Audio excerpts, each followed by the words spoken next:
রক্ত ঢেলে দিতে প্রস্তুত আছি।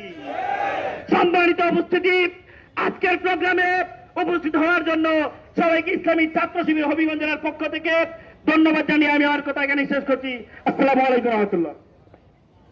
সংগ্রামী সাথী বন্ধুগণ, আমরা জানি 12 ফেব্রুয়ারি নির্বাচনের পূর্বে আমাদের মাননীয় প্রধানমন্ত্রী বিভিন্ন জায়গায় গিয়ে গণভোটে হায়ের পক্ষে ভোট চেয়েছিলেন। আপনারা জানেন না সেই ঘটনা?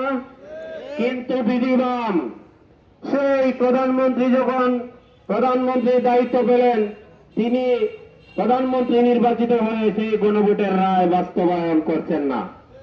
এটা আমরা বলতে চাই, এটা সেম এই দলের জন্য একটা লজ্জার বিষয়।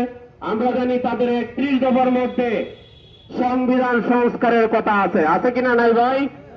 কিন্তু 1 নম্বরের মধ্যে সংবিধান সংস্কারের কথা থাকার পরেও আমরা দেখেছি গতকালকে সংবিধান সংশোধনের প্রথম সভা অনুষ্ঠিত হয়েছে। আমরা বলতে চাই এটা আপনাদের জন্য লজ্জাকর।